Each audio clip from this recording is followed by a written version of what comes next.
Lembrando que durante a aula não surgiu nenhuma dúvida, mas surgiu alguma dúvida depois, pode entrar nas teleconsultorias, a gente está à disposição para ajudar vocês.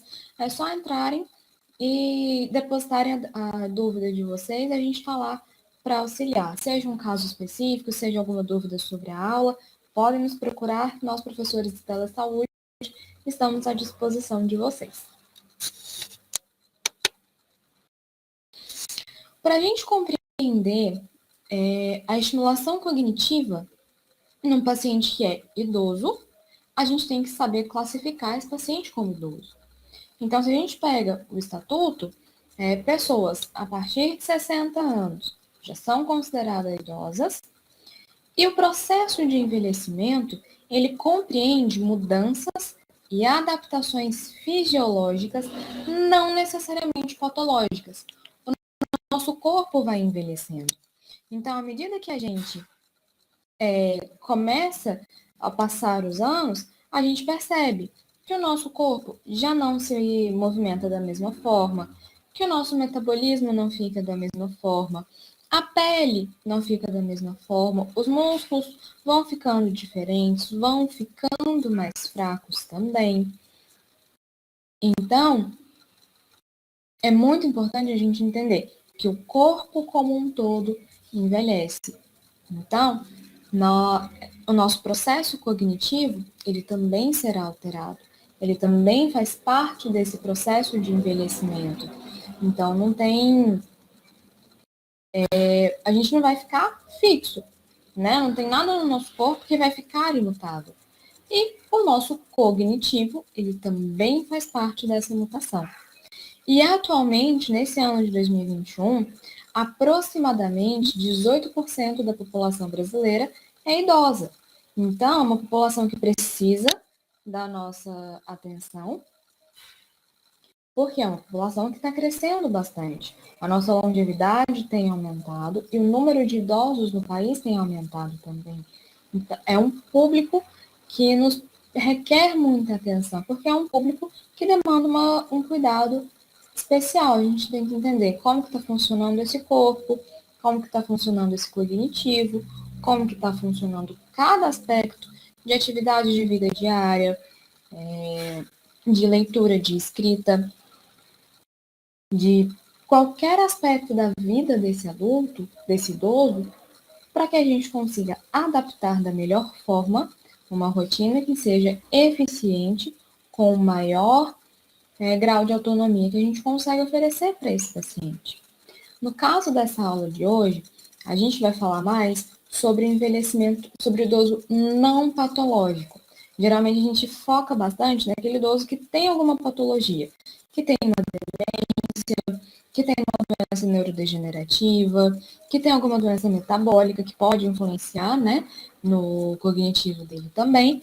Mas hoje nós vamos focar naquele idoso que pode até ter alguma alteração, alguma pressãozinha alta, uma diabetes mais tranquila, mas que, no geral, não é um idoso patológico.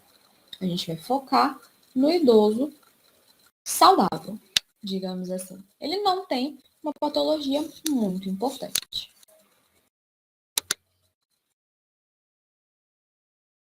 Quando a gente vai avaliar essa capacidade cognitiva, cognição desse paciente, quais fatores a gente tem que se atentar bastante para ver em que nível de cognição esse paciente idoso está.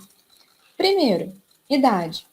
Um paciente de 60 anos tem um cognitivo, tem uma função mental mais avantajada do que um idoso de 80 anos, que um idoso de 90 anos. A idade vai influenciar bastante nessa questão cognitiva. O nível de escolaridade também. Por quê? Idosos que têm um nível de escolaridade maior, eles acabam tendo uma atividade de vida diária com mais clareza, com mais funcionalidade, porque acabaram treinando um pouco mais essas áreas cerebrais e desempenharam melhor algumas funções. Então, um paciente que tem um nível de escolaridade maior, ele tem uma vantagem com relação àquele paciente com nível de escolaridade menor. Mas significa que o nosso paciente de nível de escolaridade menor não tem uma função cognitiva boa, funcional? Não, ele pode ter, mas caso aconteça alguma coisa, aquele que tem um nível de escolaridade maior tem uma vantagem maior. A gente consegue puxar mais estímulos desse paciente, oferecer mais estímulos para ele, resgatar mais memórias. É mais amplo o que a gente pode trabalhar com esse paciente. Não só na fonoaudiologia, mas na fisioterapia, na terapia ocupacional, na psiquiatria, na psicologia. Toda a equipe, na nutrição também, toda a equipe consegue resgatar mais material para conseguir trabalhar com esse idoso. A profissão, qual era o trabalho desse paciente, não necessariamente uma profissão formal. Era um paciente que trabalhou a vida inteira na roça. Era uma senhora que passou a vida toda cuidando da casa. Era o trabalho dessa pessoa.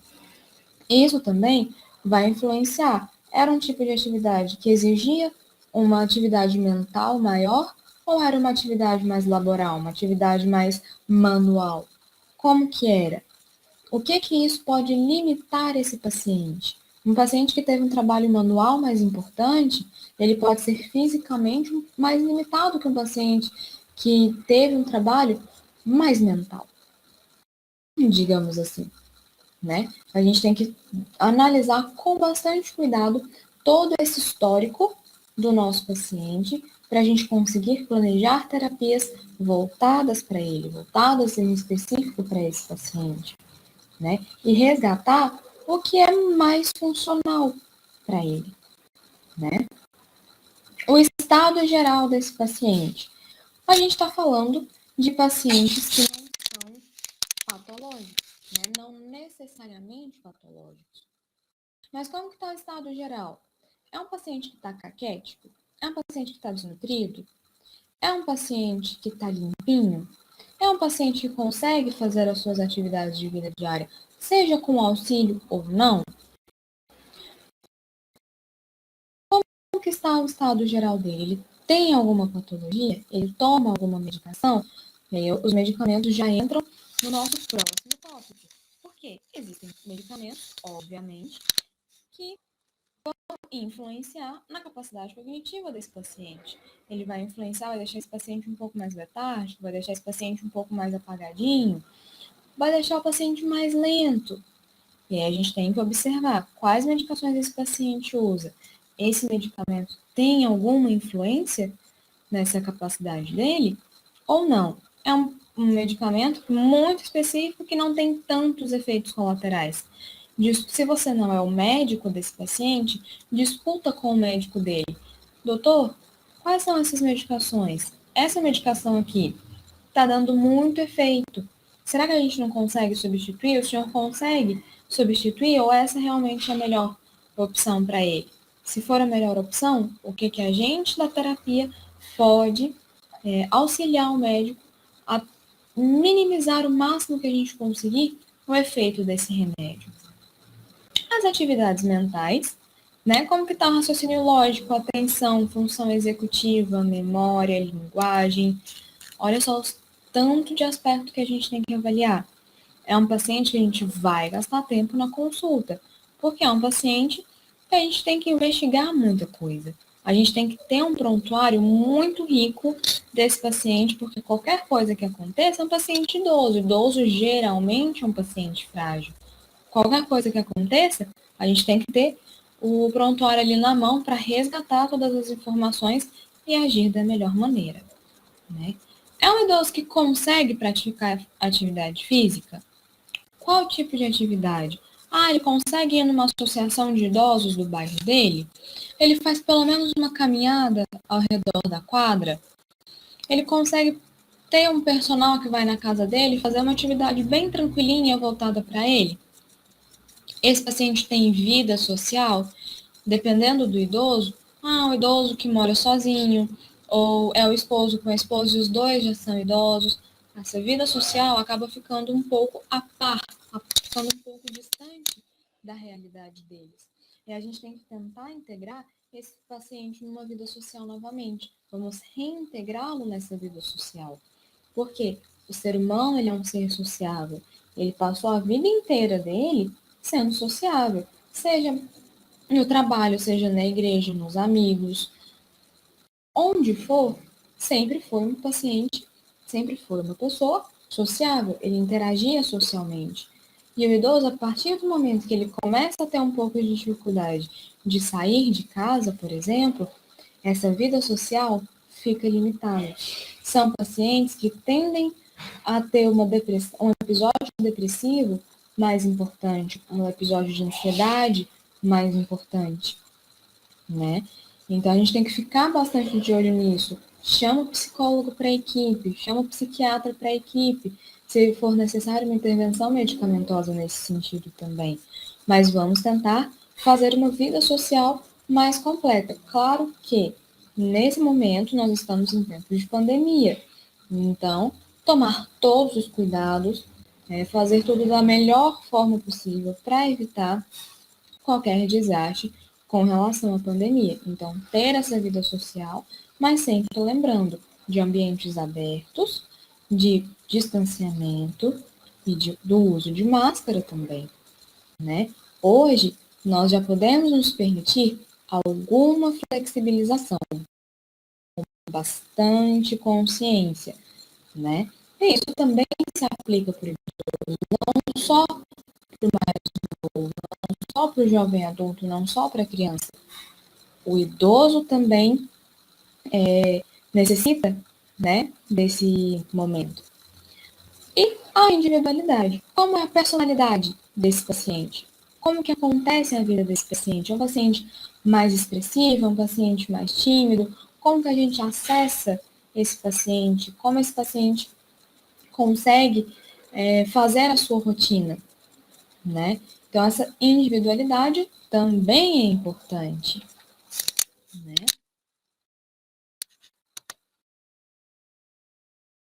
E aí a gente presta um pouco de atenção também numa queixa subjetiva de memória. É uma queixa muito comum do paciente idoso. Geralmente os idosos eles chegam para nós com uma queixa subjetiva. Nossa, eu tô me esquecendo muito das coisas. Eu não tô conseguindo lembrar, a minha rotina tá toda bagunçada porque eu não consigo me lembrar do que está acontecendo. Eu marco um compromisso, eu esqueço, eu vou falar alguma coisa para alguém e eu esqueço como é que eu vou falar, o que eu ia falar. E aí é uma queixa subjetiva de memória. A gente tem que investigar e conseguir fazer um diagnóstico diferencial, que é uma linha bem tênue. É uma linha bem tênue entre a queixa subjetiva e uma demência, por exemplo.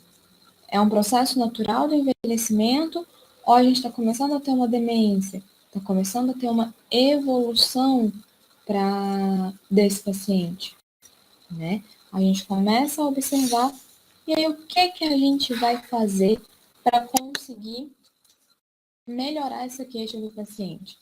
A gente vai observar se é um paciente... Lembra que o paciente começa a ficar um pouco mais lento, tem a dificuldade das atividades de vida diária, mesmo que seja um idoso superativo,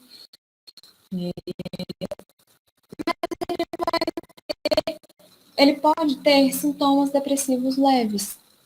O paciente com sintoma depressivo, mesmo que ele não use medicação, ele vai ter uma memória prejudicada, né? Então, quando ele chega com uma queixa para nós, de uma queixa subjetiva de memória, é uma queixa do paciente, eu estou me sentindo com uma memória ruim, vamos investigar. Tem episódio depressivo leve? Chama o psicólogo, chama o psiquiatra. Se o paciente já usa medicação para esse fim, conversa a dosagem desse medicamento.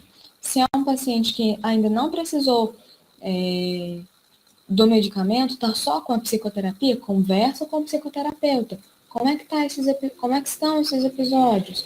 Como é que esse paciente está evoluindo? A ansiedade, pacientes ansiosos tendem a ter um mau funcionamento de memória, porque os níveis de ansiedade no organismo atrapalham completamente a organização mental dessa pessoa. Então, ela vai ter lapsos de memória, ela vai ter dificuldade com as atividades de vida diária dela, vai ter dificuldade com coisas mínimas.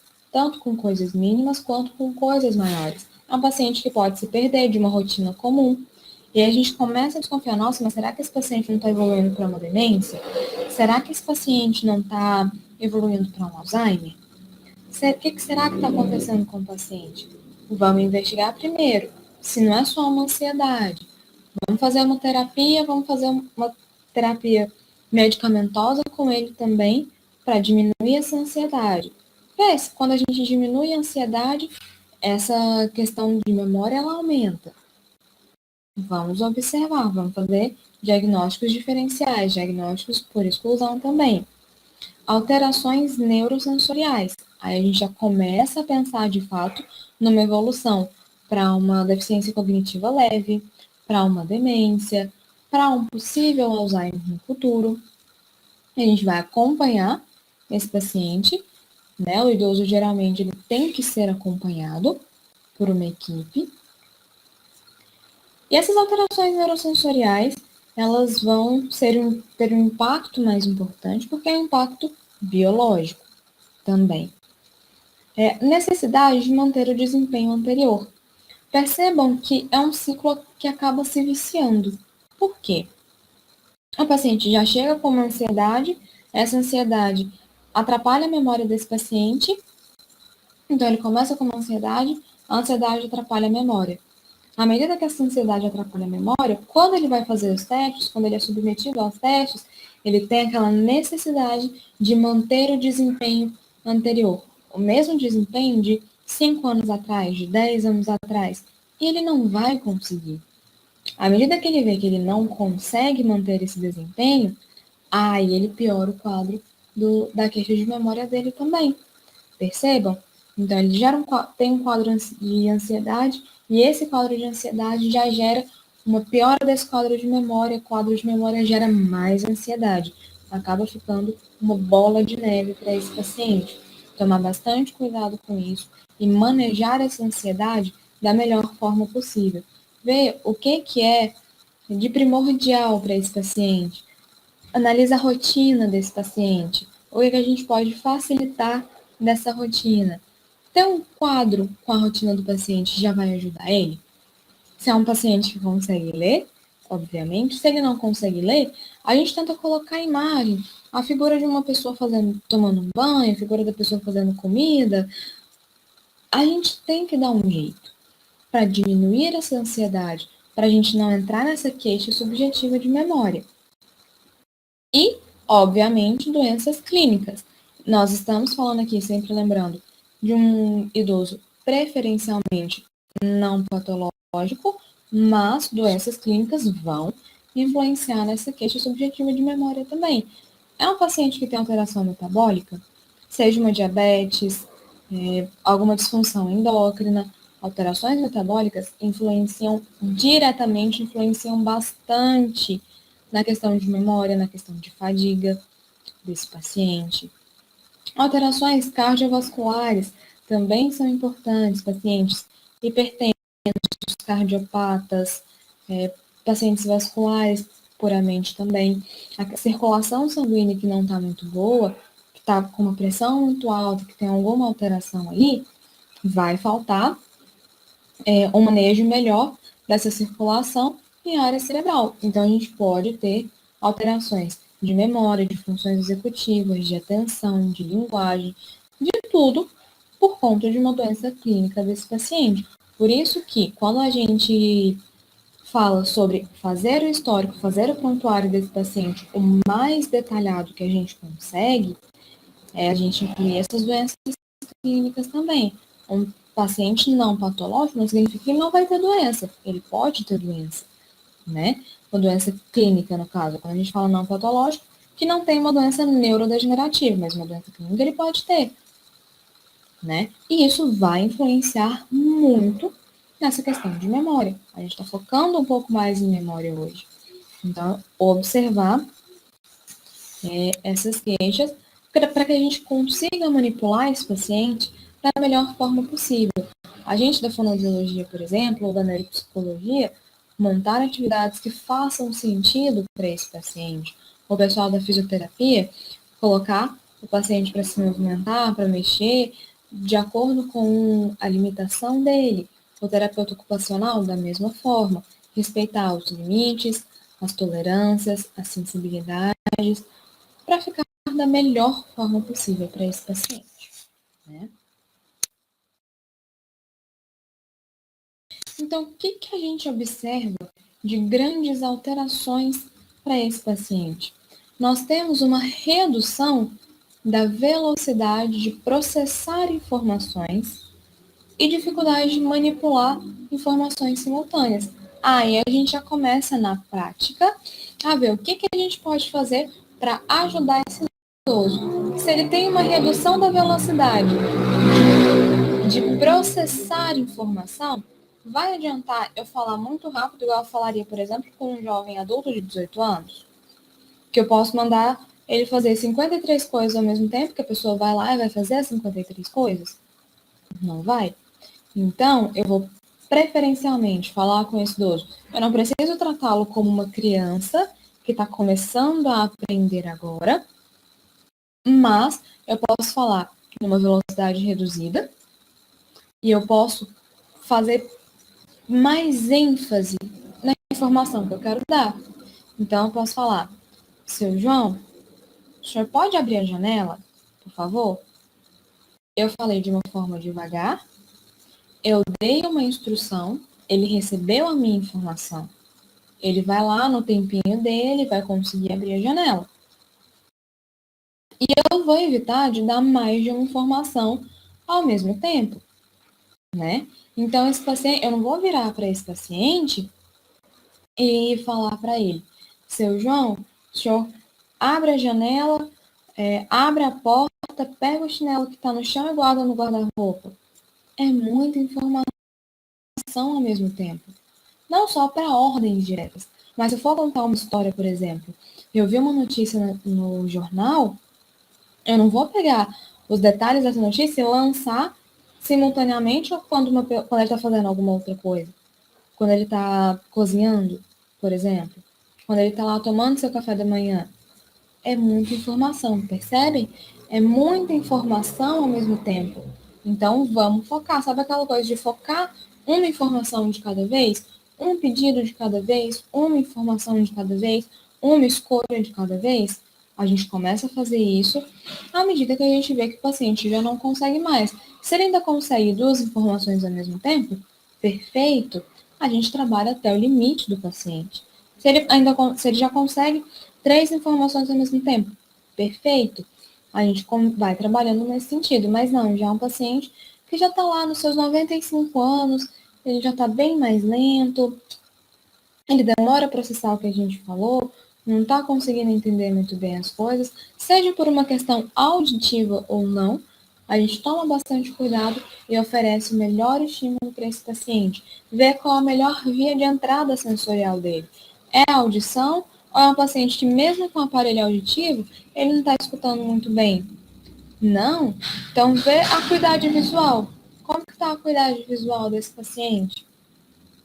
Ele consegue ver? Beleza, vamos pegar imagens que eles consigam enxergar para a gente dar essas pistas para ele também, né? E mudança de foco atencional. Não adianta eu pegar um idoso agora que está tomando o seu café da manhã e querer que ele preste atenção no jornal que está passando na televisão. Não vai adiantar.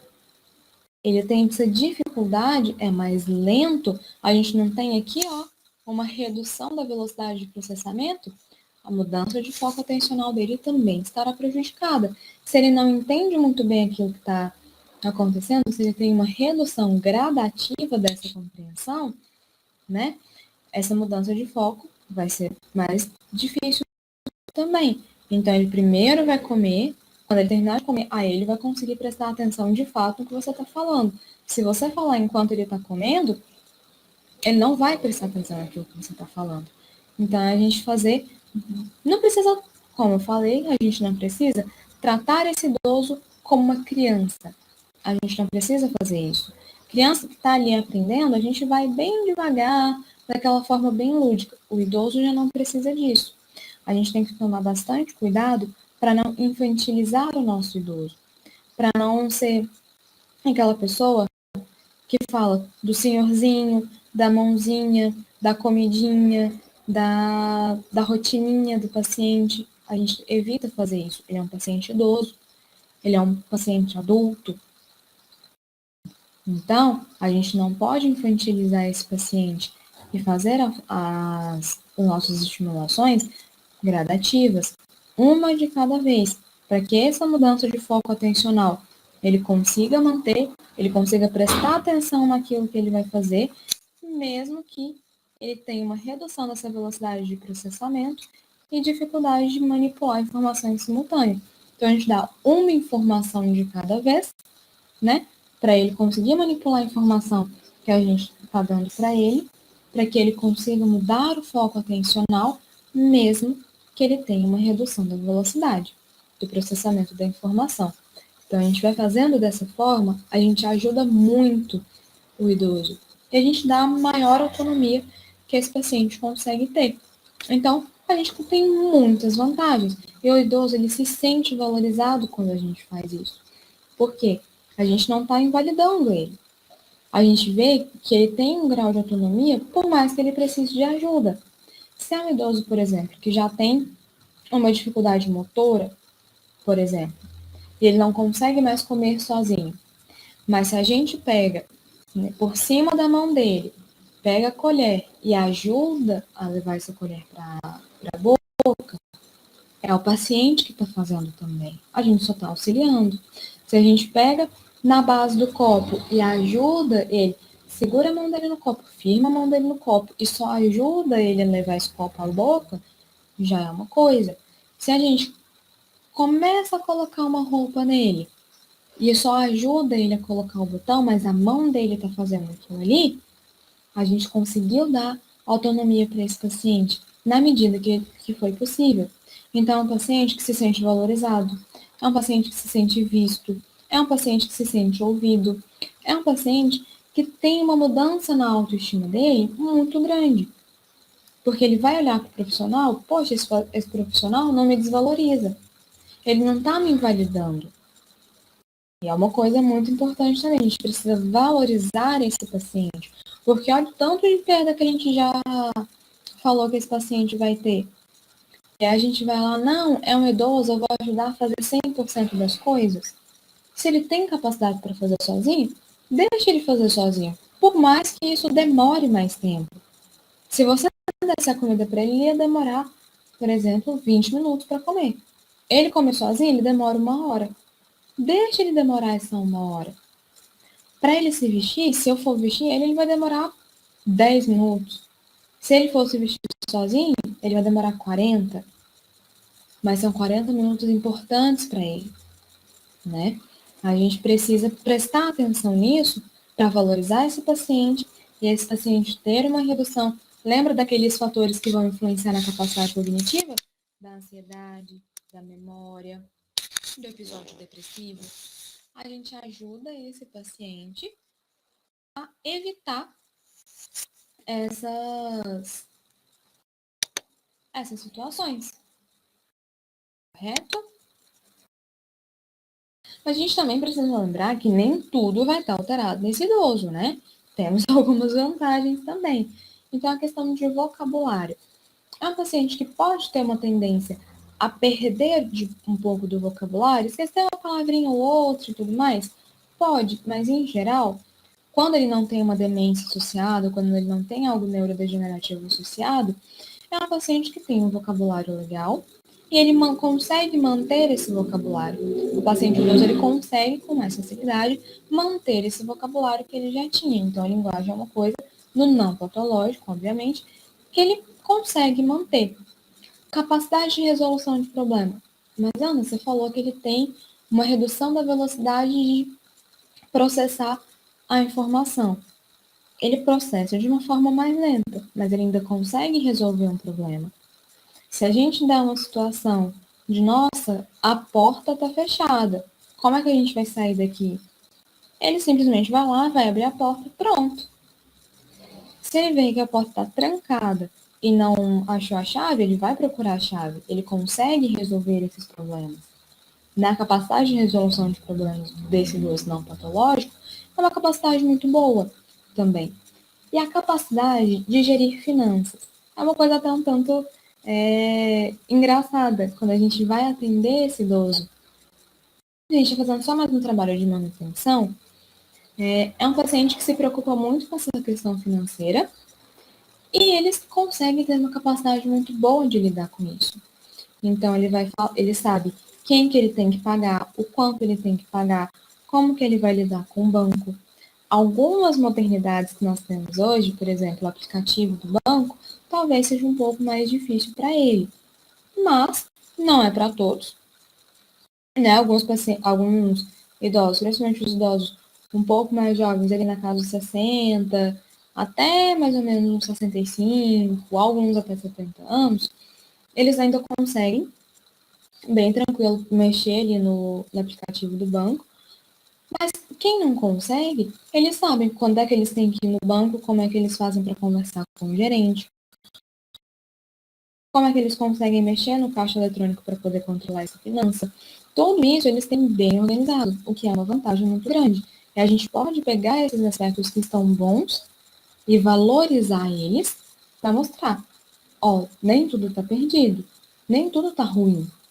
E a gente valoriza esse paciente, lembra da importância da gente valorizar ele? Aí a gente pode pegar esses aspectos que estão bons e valorizar o máximo que a gente consegue desse paciente. Né? E isso para eles é muito bom. Eles veem o quão capazes eles ainda são de fazer muita coisa. E aí aqui eu trouxe um quadrinho, de um livro da estimulação cognitiva em idosos.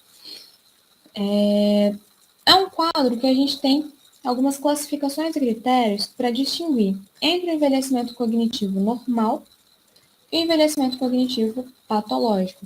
Lembra da queixa subjetiva de memória? É uma queixa de memória na ausência de prejuízo no desempenho cognitivo e uma avaliação objetiva. Então, o paciente chega com essa queixa de memória. Lembra que a gente falou? Vão ter outros aspectos que vão influenciar, mas ele tem um bom desempenho. Então, a gente começa ali na queixa subjetiva. A gente tem o esquecimento benigno da senescência. Então, é uma dificuldade de se lembrar de fatos pouco relevantes. Se for muito relevante, ele vai lembrar. Mas se for pouco relevante, ele vai ter uma dificuldade e partes das experiências do passado. Mas tem o uso adequado de estratégias compensatórias. Essas coisas, assim, que não fizeram tanta importância para eles vão ter uma dificuldade. Se for uma coisa importante, eles vão lembrar bem. Só que eles conseguem compensar. Então, se a gente aperta eles um pouquinho em algum teste, eles conseguem sair pela tangente, digamos assim. Eles conseguem compensar aquilo. Então, é esquecimento benigno. É uma coisa que vai acontecer. Lembra que todo o nosso corpo envelhece, nossa capacidade cognitiva também é o que vai acontecer com esse idoso, né? Nós temos um comprometimento de memória associado à idade. Então, temos um declínio gradual da memória, abaixo do esperado para o jovem saudável, e uma preservação de outros domínios cognitivos. Funcionamento intelectual preservado. Então, parece um esquecimento benigno, né? Só que o esquecimento benigno ele é mais para fatos pouco relevantes. O declínio gradual da memória, ele tem preservação de outros domínios, mas começa a memória a falhar um pouquinho. Aí a gente já começa a ficar mais alerta. Porque aí depois vem o declínio cognitivo associado à memória.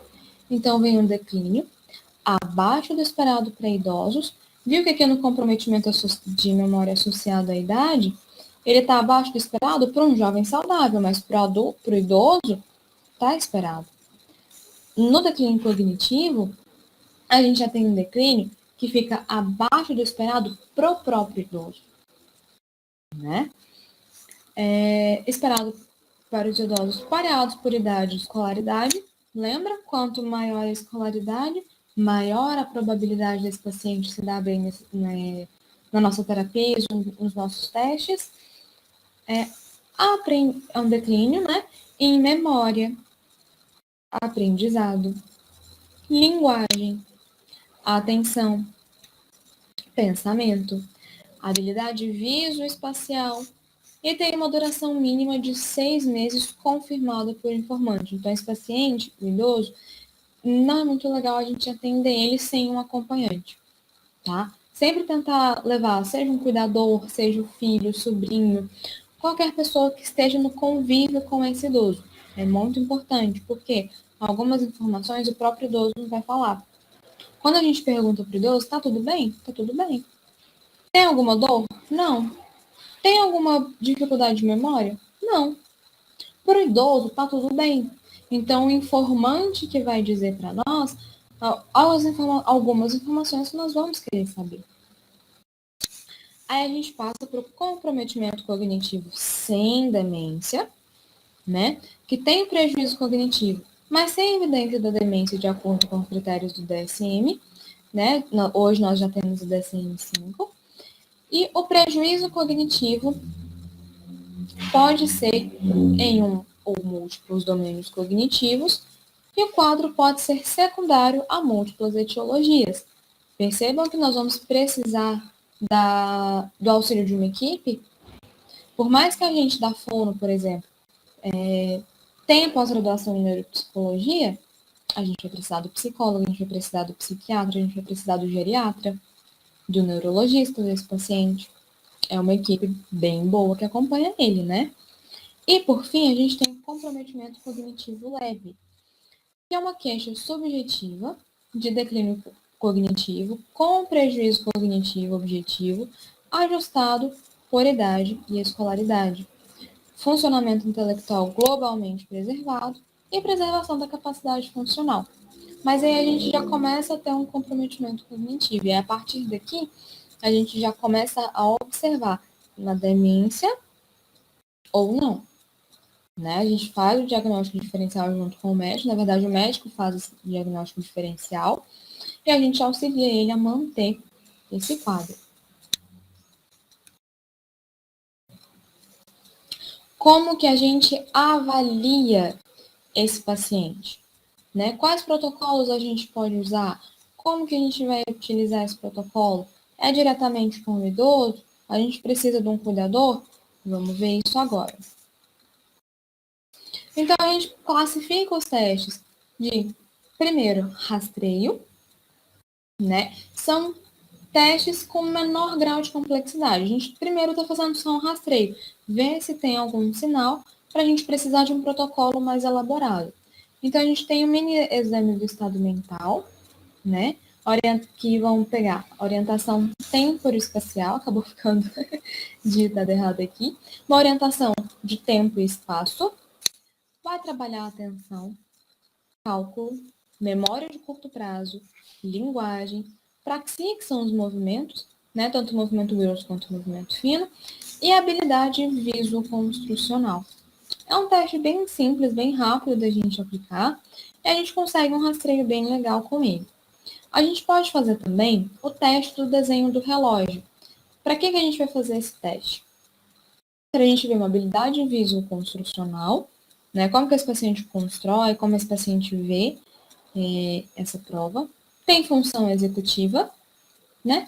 E memória também. E um teste de fluência verbal.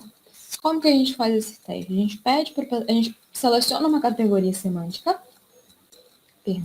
a gente seleciona uma categoria semântica e pede para esse paciente falar o maior número de palavras em 1 minuto. A gente marca 1 minuto contadinho no relógio e vê a quantidade de palavras que esse paciente consegue se lembrar. Então, me fala todas as frutas que você conhece. E durante 1 minuto, esse paciente tem que falar todas as frutas que ele conhece. E aí a gente vê como que está essa fluência, como que está o acesso a essa palavra desse paciente. Saindo do rastreio, a gente encontrou alguma coisa ali, não foi um desempenho tão legal, a gente passa para as baterias breves. Então, já são alguns protocolos um pouco mais elaborados. Então, a gente tem, por exemplo, o teste cognitivo de Cambridge, que ele vai trabalhar. A gente vai verificar a memória, linguagem, atenção, cálculo, orientação temporoespacial, praxia também, capacidade de abstração e percepção visual. Vejam como ele é mais completo que o mini-exame, por exemplo. Então, se a gente viu o mini-exame, viu alguma alteração, a gente pode aplicar uma bateria breve, não no mesmo dia. O paciente idoso ele vai ficar cansado mais facilmente.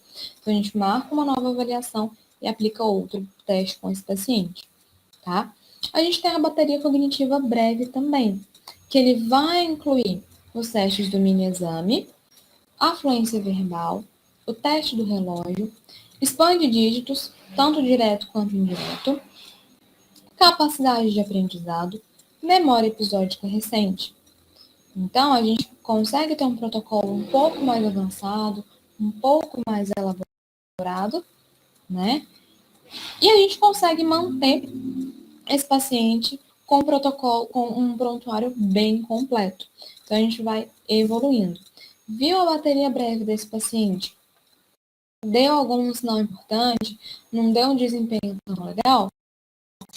Para onde a gente pode correr?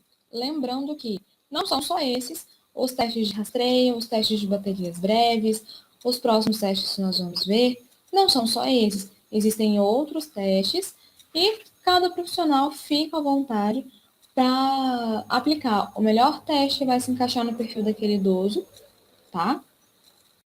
E o que fica mais acessível para você também. E a gente tem uma escala de avaliação funcional, ele já é um teste um pouco mais complexo, né? Um questionário de avaliação funcional de Pfeiffer. E são 11 questões. Lembra da gente ter comentado de sempre o idoso entrar acompanhado? Nessa escala, para a gente vai ser muito importante. A gente pode conversar com o idoso, mas o acompanhante vai conseguir falar melhor para nós sobre a capacidade de desempenhar as funções, tá?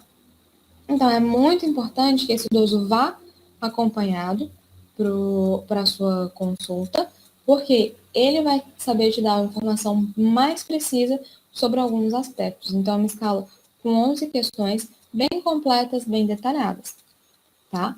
Ana, apliquei esses testes, essas escalas, e aí, o que eu vou fazer? Eu vou pegar os aspectos que estiveram mais prejudicados para a gente trabalhar com esse paciente. Vai ser a mesma coisa de eu trabalhar, por exemplo, com um paciente que teve um AVC, com traumatismo craniano, que teve ali uma patologia e a gente precisa melhorar essa patologia? Obviamente não. O envelhecimento, ele é natural, ele é biológico, então algumas perdas a gente não vai conseguir recuperar. Mas a gente consegue, pelo menos, tentar manter da melhor forma possível para esse paciente. Correto? Então, depois da avaliação, a gente vai pegar alguns aspectos para trabalhar com esse paciente. O que a gente pode trabalhar com relação à linguagem? Lembra que o vocabulário desse paciente pode ser um vocabulário preservado? Vocabulário que ele vai ter bem legal, que ele vai manter? Pois é, a gente vai trabalhar com esse paciente a questão de articulação, né, da fala expressiva, da mímica, porque a linguagem a gente não se comunica somente com a fala. A gente se comunica de forma gestual também.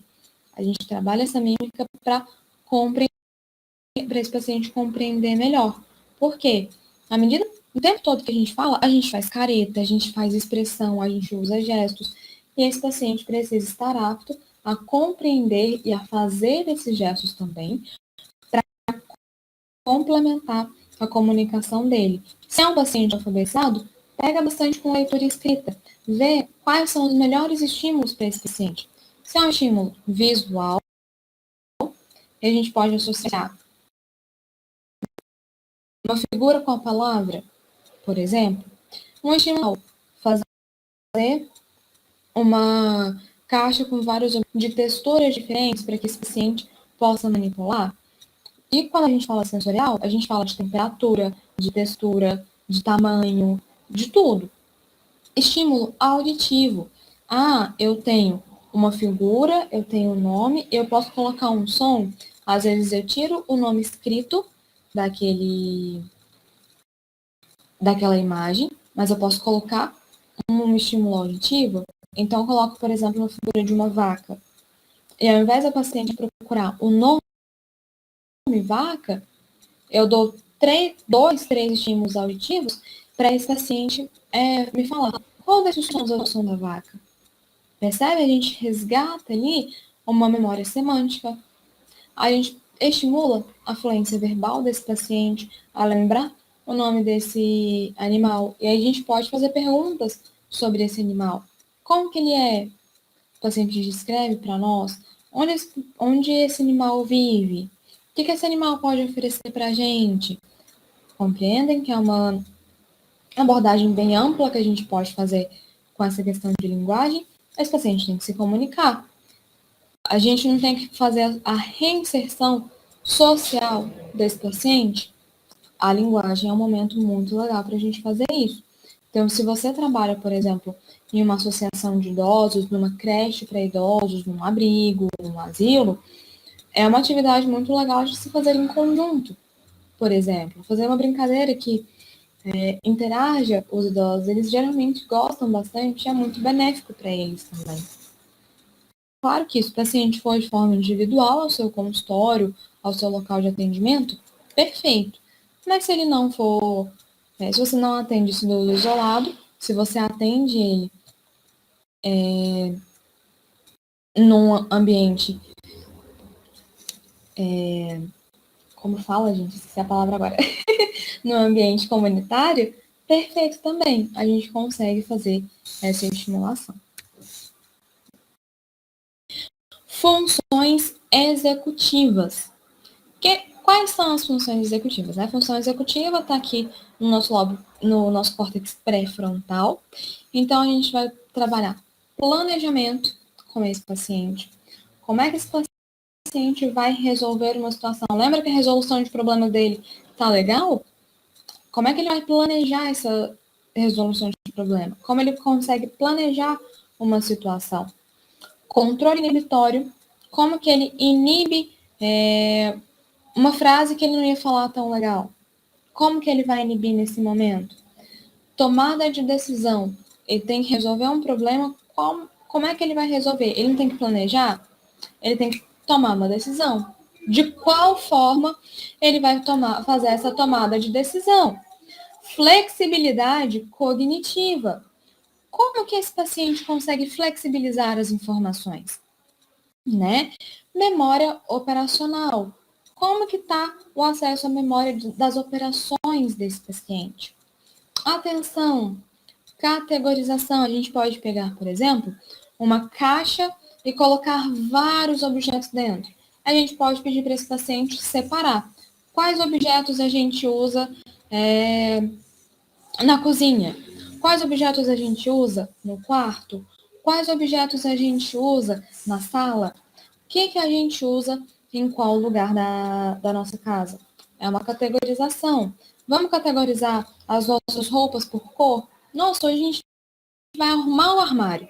Vamos categorizar as roupas por cor? Vamos categorizar os sapatos por tipo? São categorizações muito legais para a gente fazer com esse paciente. A fluência não tem só aquela prova de fluência verbal para a gente fazer com o paciente. A gente pode ler textos, de preferência do paciente, mas a gente vê a criatividade, como que ele consegue fazer, criar histórias, criar ambientes, criar qualquer coisa que a gente possa pedir naquele momento. Integração de detalhes. Ele não tem aquela dificuldade de manejar mais de uma informação ao mesmo tempo. Como que ele integra os detalhes de uma situação? A gente pode trabalhar isso com texto, com imagem, com estímulo visual, ou estímulo auditivo, sem problema algum, é muito interessante, tá? E manejo de múltiplas fontes de informação. Então, eu tenho uma informação visual, lembra da figura? Eu tenho uma informação visual, eu tenho uma informação auditiva, eu tenho informação sensorial. Se eu pego, por exemplo, um canudo e sopro, tem um estímulo sensorial, estou sentindo o vento aqui na minha pele. A gente tem essas múltiplas informações. Foco atencional. Eles não vão ter dificuldade de mudar o foco atencional das nossas atividades? Então, aqui eu coloquei algumas atividades bem legais que a gente consegue fazer com esse idoso. Então, a gente vai preparar um texto e pede, seu João, o senhor vai me falar, eu vou ler um texto para o senhor, e o senhor vai me falar quantas vezes aparece a palavra cachorro. A gente lê o texto e ele vai prestar atenção, primeiro numa via auditiva, depois o próprio paciente pode ler o texto e grifar todas as vezes que a palavra cachorro aparecer. A gente pode pegar um texto que seja de preferência. Era uma paciente que era costureira. A gente pega um texto sobre costura, acha a palavra agulha, conta quantas vezes a palavra agulha aparece nesse texto. O paciente vai achar o máximo, porque é um de assunto de interesse dele, né? A gente pode ler, por exemplo, 3 palavras para esse paciente e ele falar na ordem inversa.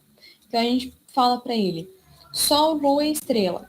E ele tem que repetir estrela, lua, sol para nós, né? A gente já resgata uma memória recente, memória operacional.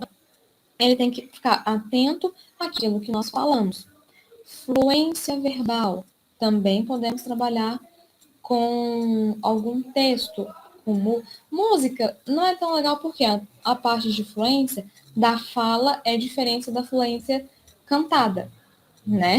A fala por si só é diferente da fluência cantada. Então, a gente acaba tendo um pouquinho de dificuldade nisso. Mas a gente pode trabalhar com bastante texto, tá? Textos curtos, pessoal. Textos bem curtos, não precisa ser um texto gigantesco. Pequenos textos que são de fácil compreensão, que o paciente, de interesse do paciente, descubra os assuntos que esse paciente gosta, para você sempre levar assuntos que são de interesse dele, né? A gente pode pegar, por exemplo, 6, 7 manchetes de jornal e perguntar se aquela manchete é boa ou ruim. Ele tem que prestar atenção naquilo, ele tem que fazer um julgamento, né? Para ele ter um planejamento do que ele considera bom e do que ele considera ruim. E aí a gente fala, lê a notícia de que o bandido assaltou um banco e matou 3 pessoas. É uma notícia boa ou uma notícia ruim? Nossa, a gente já teve tantas pessoas vacinadas aqui. É uma notícia boa ou uma notícia ruim? A gente vai fazendo essas informações, porque a gente traz também o paciente para a realidade, né? A gente dá a realidade espacial, uma realidade temporal também. Ordenação cronológica de palavras. Então, a gente vê, por exemplo, as estações do ano. A gente coloca em ordem aleatória e vê. Quando é que começa? Qual é a ordem das estações do ano? Qual é a ordem dos meses do ano? Qual é a ordem das fases da vida? Uma ordem cronológica. Sequenciar histórias. A gente pode fazer isso de forma textual ou de forma visual. A gente separa vários quadros de uma historinha para o paciente, né? A gente separa essas historinhas, essas figuras, né? Essas historinhas, para que ele possa sequenciar essa história. Então, a gente pega a figura de uma pessoa que está acordando, depois ela foi fazer o café da manhã, foi ver televisão. Ele sequencia isso. Um dominó fonológico. Essa é uma atividade bem legal. Então, a gente denomina uma categoria semântica com o paciente. Por exemplo, nome de cidades. E aí eu falo o nome de uma cidade. Eu começo falando, por exemplo, São Paulo. A próxima pessoa, isso é legal de fazer em grupo, mas sozinho também funciona. Você, como paciente, também funciona de fazer. Tá? Então, eu falei São Paulo. A outra pessoa tem que falar uma cidade que começa com a última sílaba da palavra que eu falei. Então, se eu falei São Paulo, o outro tem que falar, por exemplo, Londrina, que começa com Lo. Londrina terminou com Na. Então, eu posso falar Nápoles. Entendem? Então, sempre começa a próxima palavra com a última sílaba da palavra que o outro falou. Fica bem legal, uma atividade bem legal. Eles adoram quando eles erram, eles caem na gargalhada e todo mundo ri, é muito bacana. E atenção auditiva. Eu posso colocar uma sequência de sons, por exemplo, para eles me falarem qual é a sequência correta. É uma atividade bem interessante também. E a gente consegue uma estimulação auditiva muito bacana. Lembrando que se é um paciente que tem uma dificuldade auditiva, que mesmo com o aparelho não é muito legal, aí a gente tem que tomar um pouquinho de cuidado, né? Essa da atenção auditiva não é com todo paciente que a gente vai fazer. Observe a limitação dos pacientes de vocês, tá? Memorização. A gente tem dois tipos de atividade. Uma memorização interna, que a gente não usa meios materiais. Como a gente estimula essa memorização? Primeiro, por repetição. A gente vai repetindo a informação até que ela se concretize.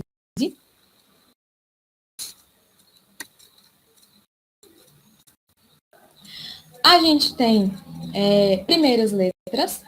Então, lembra quando a gente está lá no ensino médio, no cursinho, que os professores sempre colocam a letra, por exemplo, um clássico, para a gente lembrar o nome dos planetas do sistema solar. Minha avó tem muitas joias, só usa no pescoço. Cada primeira letra corresponde ao nome de um planeta. Então, primeiras letras também funciona bastante. Memorizar através de rimas, ou então pela categorização. Eu vou memorizar cada objeto que eu preciso aqui pela categorização. Eu separo. Lembra que a gente trabalhou a categorização lá no foco atencional? Aqui a gente pode fazer para uma técnica de memorização. Podemos fazer imagens mentais. Método dos lugares. Então, nossa, primeiro eu vou acordar, então eu acordo no meu quarto, aí eu vou tomar um banho no banheiro, depois eu vou fazer uma refeição na cozinha e eu tenho que ir ao banco do outro lado da rua. Por exemplo, ele usou os lugares, mas continuando, né? A gente parou nas memórias internas, que a gente não usa nenhum meio material, mas a gente também pode ter uma memória externa com o uso de recursos materiais. Então, para ajudar esse paciente nas atividades de vida diária, para saber tudo o que ele precisa fazer, ele pode usar a agenda, ele pode organizar o ambiente da melhor forma. Então, ele vai no quarto dele, separa tudo que ele precisa usar, ele vai no banheiro, já deixa a roupa separadinha, o shampoo, o condicionador, o sabonete, a pasta de dente. Ele organiza todo o ambiente para que ele consiga memorizar o que ele tem que usar, o que ele precisa fazer. Tá? E um cuidado muito importante que a gente tem que ter com esse idoso. A gente não viu que o metabolismo desse idoso vai estar um pouquinho prejudicado? Pois é, a gente precisa chamar um nutricionista para a nossa equipe, porque o cuidado nutricional com esse paciente vai influenciar também. Se a gente não tem um corpo bem nutrido, o nosso cognitivo também estará prejudicado. Então, a gente precisa enriquecer uma preparação, fazer uma preparação diversa, uma preparação bem cuidadosa, bem rica, para que esse paciente possa ter um enriquecimento nutricional, ofertar várias fontes de alimentação para esse paciente, de várias consistências quando possível, para que ele possa ter a maior variedade naquele momento, tá? Evitar, por exemplo, vai colocar a mesa e vai colocar um jogo americano. Evita usar jogos que tenham ilustrações de alimentos, seja no prato, seja no jogo americano, seja no garfo. Evitar que tenha ilustração de alimento, porque esse paciente pode interagir com essa figura e aí ele acaba perdendo o foco atencional e interage com a figura e não interage com a comida. Então, mantenha um estilo mais básico, mais clássico, sem muita ilustração, para que a gente consiga fazer. Tá? Usar um prato fundo, não usa prato raso, mas não encha o prato fundo. Usa o prato fundo que fica melhor para manipulação. Tá? Usar os utensílios adequados, ver qual utensílio o idoso se adapta melhor, se é o garfo, se é a colher, qual o melhor utensílio para ele, qual é o melhor tipo de copo. Analisa isso junto com o seu paciente. Tá? Então, vamos nos atentar para que a gente consiga oferecer a melhor terapia para esse paciente, a gente consiga oferecer o melhor para esse paciente. Sempre lembrando da nossa equipe, né? A gente não trabalha sozinho. O fonoaudiólogo não trabalha sozinho, o médico não trabalha sozinho, o enfermeiro não trabalha sozinho, o nutricionista não trabalha sozinho, ninguém trabalha sozinho, tá, pessoal? Então, a gente tem que se lembrar sempre que, olha só, o tanto de profissional que a gente citou ao longo desse tempo. É muito importante que a gente consiga fazer isso, tá? Então, vamos lembrar novamente, se ficou alguma dúvida, vocês podem mandar aqui nas nossas teleconsultorias, podem entrar em contato comigo também, tá? Fiquem à vontade. Perdão o desencontro, gente, acabou a internet, ficou um pouquinho prejudicada hoje, mas qualquer dúvida que vocês tiverem, podem entrar em contato comigo, podem entrar no Telesaúde, para que a gente tire a dúvida de vocês, tá? Então, essa foi a nossa aula de hoje. Muito obrigada. Aqui estão as minhas redes. Além das teleconsultorias, podem entrar nas teleconsultorias, podem entrar em contato comigo também. Espero que tenham gostado da aula. Tenham um bom dia.